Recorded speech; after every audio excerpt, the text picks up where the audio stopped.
Okay, here's a question for you. What's bigger, the population of Japan or the number of people on Facebook? Facebook, of course. Facebook with 175 million users and counting. We'll have more by the end of the day. Okay, if there really were a Facebook nation, it would be the 6th largest country in the world. Facebook. We all have one, and if you don't, you may be considered out of the social loop. There has been a lot of talk about it, and it is now a popular topic of study. But what does Facebook as a company stand for? Mark Zuckerberg, creator and CEO of Facebook, stated that Facebook's mission statement is to give people the power to share and make the world more open and connected.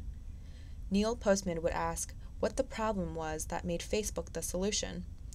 From the mission statement, one can assume that the lack of the ability to network was the problem to which Facebook is the solution.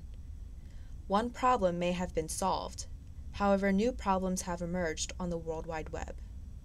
David Hill identifies voyeurism to be one such issue. Facebook users are able to gather information about other users from their profile, and most users generally have little control over who searches for them. Although there are ways to delete or detag certain information, that information still exists on the profiles of other friends or a simple search on Google or other search engines. Here is Mark Zuckerberg in a 60 Minutes interview discussing privacy. You've got the FTC looking into it. You have members of Congress looking into it. There have been privacy groups who've lodged formal complaints. You've hired a lobbyist in Washington to deal with this, so you know it's a problem.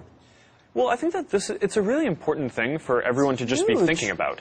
I mean, privacy and making sure that people have control over their information is, I think, one of the most fundamental things on the internet. Am I invited by asking all these privacy questions? No.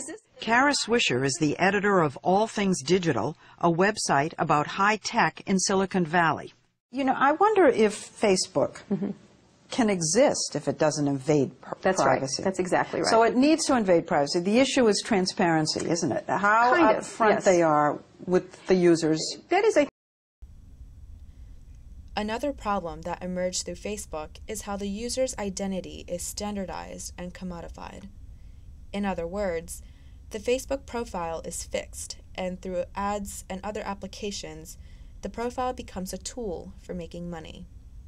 David Hill brings up a point that the way your profile is set up is limited and structured. There's a sense that you, after all this time, aren't always above board, and that there's some hidden motive to kind of invade our privacy, take the information, and use it to make money. We never sell your information. Advertisers who are using the site never get access to your information. But the new layout does encourage us to reveal more about ourselves on Facebook. Earlier this year, the company also introduced a new button where users can tell Facebook what they like in over 100,000 sites, whether it's a new pair of jeans or a 60-minute story. So the company does compile and control an ever-growing inventory of your likes and interests. And if Facebook itself doesn't sell the information to advertisers, applications or apps that run on Facebook by outside companies have been known to. It's against all of our policies for an application to ever share information with advertisers. They do? And then we shut them down if they do. Through your profile, Facebook is able to connect points from your Facebook identity to advertisements that will produce profit. One could interpret this as being exploited. How you wish to interpret the usefulness or overall value of Facebook is up to you. However, it cannot be denied that Facebook certainly has made a big social impact on our society, and questions of voyeurism and the possible exploitation of Facebook users needs to be discussed in the public discourse.